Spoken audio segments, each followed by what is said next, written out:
Today on the Meaningful Content Mixer, we talk about how SEO impacts our content and how even non-SEO experts need to have a basic understanding.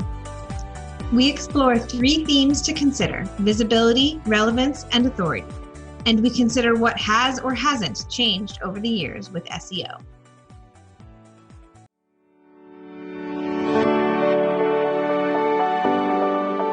You're listening to the Meaningful Content Mixer. I'm Bonnie, a content professional focused on pre-sales and product marketing. And I'm Sarah, a content professional focused on post-sale knowledge management. Together, we like to explore what it takes to create meaningful content that is purposeful, demand-driven, and contextually relevant. We are sharing strategies, tactics, and stories that help content professionals across disciplines create more meaningful content that drives successful outcomes for their customers. Let's get started. Hi, Bonnie. How are you? Hey, Sarah. Good. How are you? Good. Good to see you. Me too. So I know today we want to talk about SEO, which of course stands for search engine optimization. And quick disclaimer, I think we have to get this out of the way right at the beginning that neither of us consider ourselves to be SEO experts, right? Yes, that is correct. Okay, good. With that said, what is your experience or competency with SEO? Well, actually, I would say, it's very much a part of my day-to-day right now, but early in my career, it wasn't even something I had to think about. So as a technical writer, writing internal documentation it was, installation guides and API documentation. Those aren't really things that would show up in Google or that people would search for in Google. It was more, existing customers would access our content site and just get the information that they needed there. And so it wasn't really necessary for me to have to even think about it. And so fast forward years later, that's something that's very much a part of my career now. And so while we do have people dedicated to that, it's still something that I have to think about because it's part of the content that you create. And so I would say, it's something that I have to think about and consider and include in my content and thought process for how the content is going to make it out. But it wasn't something that was always part of something I considered as a content creator. Yeah, I would say that I've had a similar experience. Again, also I had that technical writing foundation in my career, and it was that post-sale documentation. And I don't remember thinking about SEO really at all at the beginning of my career, but in the last 8 to 10 years, it's only become increasingly relevant. Yeah. Thank goodness there are SEO experts that we can depend on that I've been able to work with and I look to online. I think we will link to some SEO experts if folks do want to sort of actually get expert advice on this topic. But from our perspective, it is a matter of being aware how it impacts our content, especially when it comes to getting our content in front of our customers, whether they're prospects or current customers. Yeah, exactly. And I would say, even now we know that people's preferences are changing. And so where 10 years ago, maybe we didn't need our technical documentation to show up in Google. Well, now that's where 90% of searches occur. And so maybe we do want to think about SEO with our technical content. Yeah, exactly. We know, as we've said at least a few times already, the customer journey is not linear anymore. Customers are doing a lot more of research on their own before they even talk to a company. And there's published evidence that shows that prospects do actually look at content that was initially created for this post-sale audience, that prospects are consuming this content before they make a purchasing decision. So it matters, I think, for all content professionals right now. Yeah. And even as things change and customer preferences change, the technology behind things change, and SEO has changed a lot over the last 10 years, or at least has evolved. Yeah. So it's so interesting that you say that it's changed a lot, because one of the things that caught my attention this past week was a tweet thread from Ian Laurie, and he is a fairly well-known digital marketing expert, certainly well-known in the SEO industry. And his tweet was all about how SEO has evolved, or people perceive that it has evolved, but maybe it's not that different than it used to be after all. Oh, So, interesting. Okay. yeah, so I'd like to share some of this tweet, Yeah. and it would be interesting for us to then talk about what we agree with it, or how it impacts our world. So I won't read it word for word, but because it was a 6 tweet thread, but I'll kind of summarize. I'll say some of the things he said at the beginning. So Ian Laurie kind of begins this tweet thread by saying that folks certainly focus on SEO as a critical marketing tactic and focus on how it's constantly changing, but from his perspective, it hasn't really changed.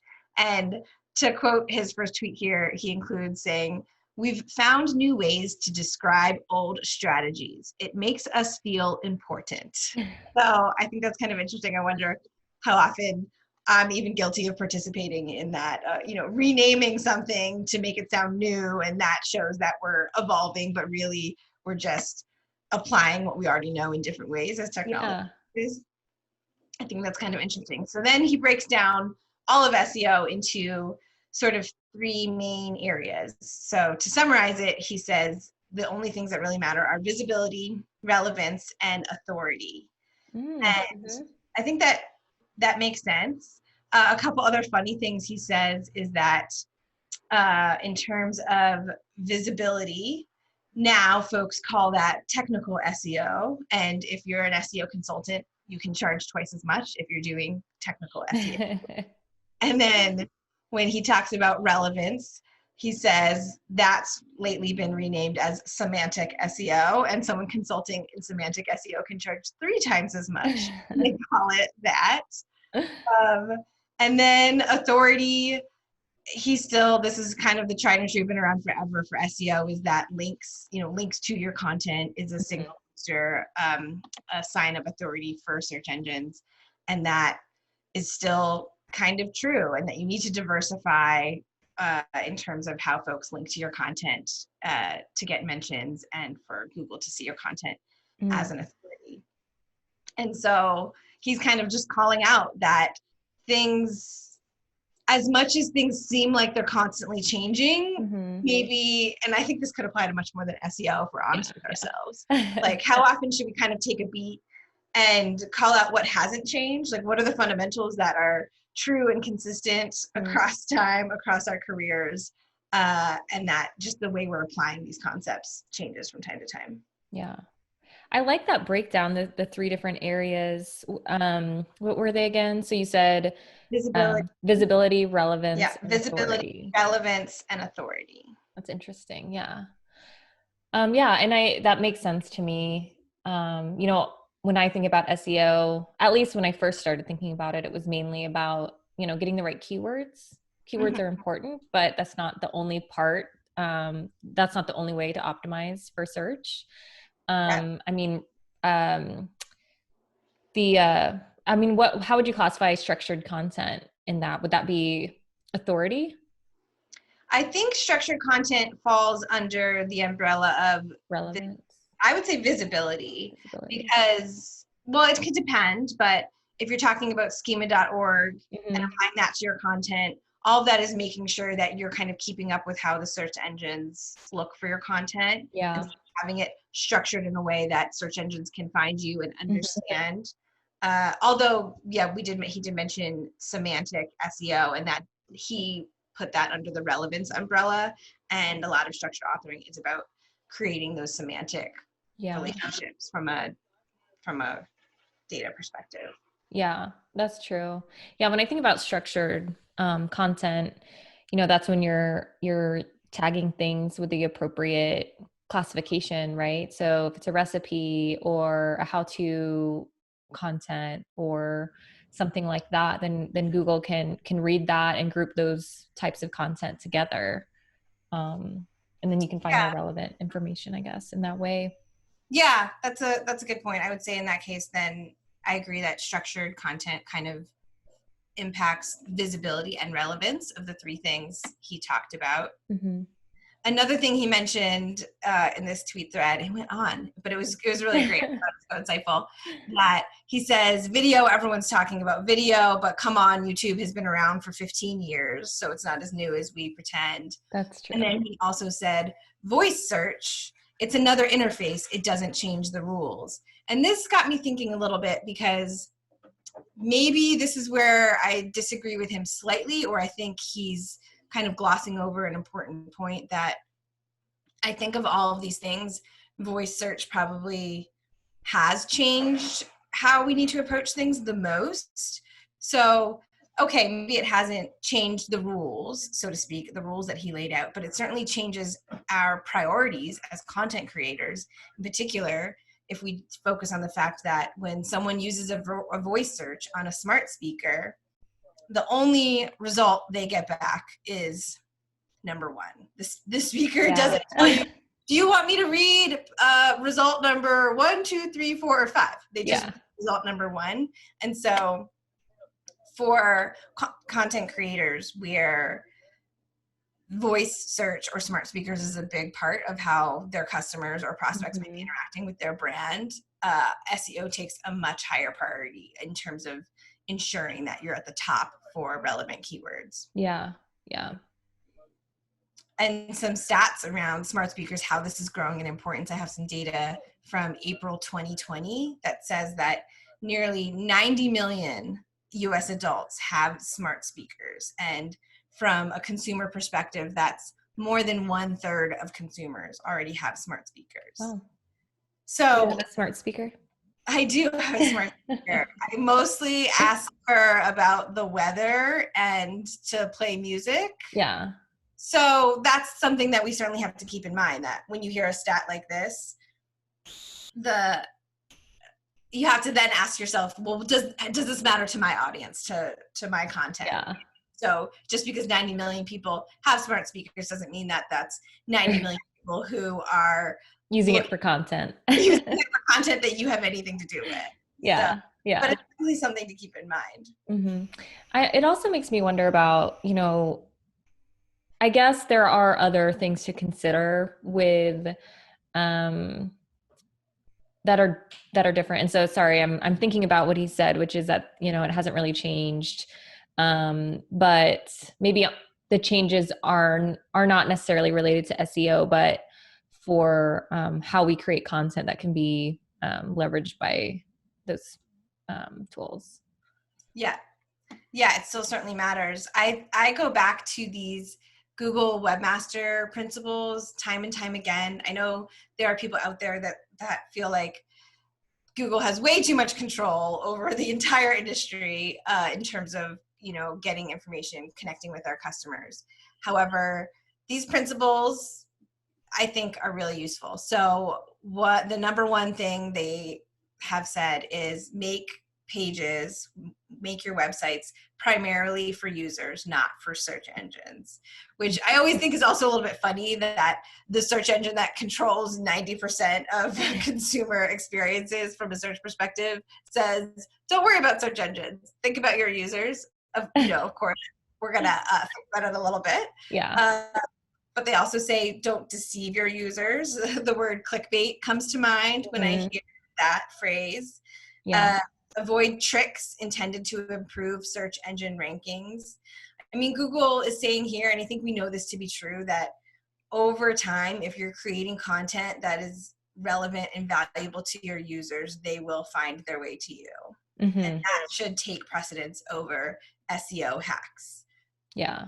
However, SEO does sort of govern how we can get in front of our users. And so we have to kind of find that balance of where our focus is. And I think can be really tricky. Yeah. And I think that's where, for content creators, that's where it can be important to understand this. And I'll give you an example. I was creating a piece of content for a web page, and, somebody on a different team was like, oh, can you put this word in there? Because this word is something that people search for. That's not really related. It wasn't related to the content necessarily. It wasn't really part of the message that we were trying to say with this piece of content. But because the word was something that people may search for, this person wanted us to put it in this article. Mhm. And so from an SEO perspective, I think, the response was, okay, yes, this may be a word that people search for, but when they come to this article, is it going to meet that intent? Mm. And the answer in that case was no. And so you have to consider, I think, expectation setting. If you're putting words in your content just to have people click on it, are their expectations still going to be met, or are they going to feel deceived and confused by what they're looking at because it's not really related to what they searched for? Yeah, that's a great So, point. I think content professionals of all types should feel empowered to at least engage in those conversations. Like, it's important for us to be aware exactly how important SEO is and how it impacts our customer journey and our business, but also feel willing to, or empowered enough to sort of ask those tough questions to counter the suggestion from the SEO expert. Because it's almost easy to say, well, the SEO expert says do this, that's a big part of business, I'm going to do what they say. But I love that you kind of pushed back with another aspect of SEO importance, which is sort of being relevant, meeting those expectations, because over time, deceiving your users, that's not going to lead to an ultimate better experience anyway. yeah. That's a great example. So another thing that this whole topic got me thinking about, especially on this idea of, well, what's really changed and what hasn't changed. Yeah. And as a technical writer, I'm always thinking about the names of things and do they accurately reflect what we're talking about here? And I kind of had this brainstorm that when we talk about SEO and these principles, it's about getting your content in front of your users. And that what SEO stands for, of course, search engine optimization. These days, there are all kinds of algorithms that are in between us, our content, and our users.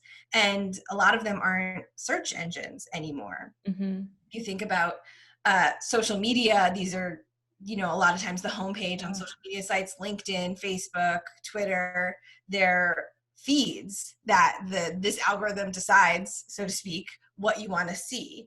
And yes, most of these platforms, in fact, I think all of them certainly have a search component that is going to be relevant at times, but it's almost, we have to be thinking about algorithm optimization and not just search engine optimization. Yeah. Times like Pinterest comes to mind, Etsy comes to mind, YouTube, of course. YouTube, I think, is the second most popular search engine, also owned by Google. But lots of folks might not even search and just kind of count on that feed, that algorithm feed, to suggest relevant content to them. Yeah. I wonder if thinking about algorithms instead of search engines is something that actually would lead to significant change in terms of how we approach getting content in front of our users.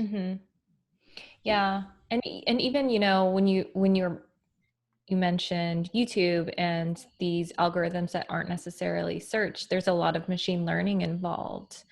And so how can you help that learning into making your content more present and elevated? Yeah, if we go back to those 3 points that Ian Laurie said, visibility, relevance, and authority. Visibility, I think we can think of as findability in a sense, which is, you need to make sure that a search engine or a user can find your content. Is it available where they are?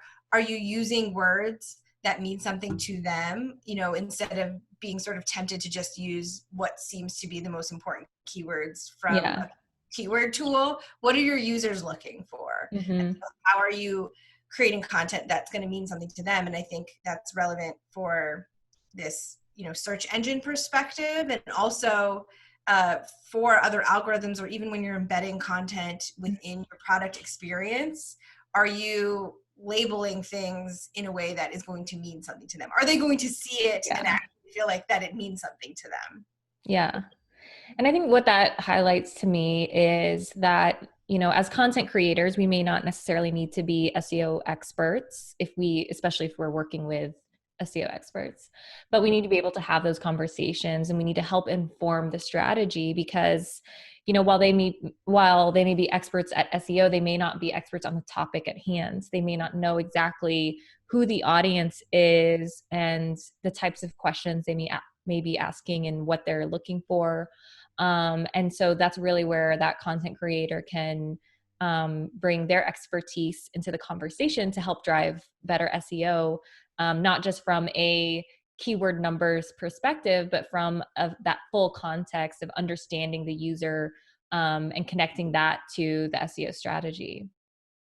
Yeah, that's a great point. I think, when it comes to collaborating across teams and organization, it always helps to understand the point of view or the perspective that someone else is coming from, what they're trying to do, and also have confidence that the role or the perspective that you bring to the table is also important. And the more content professionals can speak about this in the language of SEO folks, and of course this applies to marketing or sales. Like, I think content professionals are used to sort of getting asked to sort of bend and mold content to serve specific agendas, and there often are valid business cases to do that, but there's it's important for us to represent our best interests, which is our customers' best interests, and ensuring that the content delivers on their expectations. Yeah, exactly.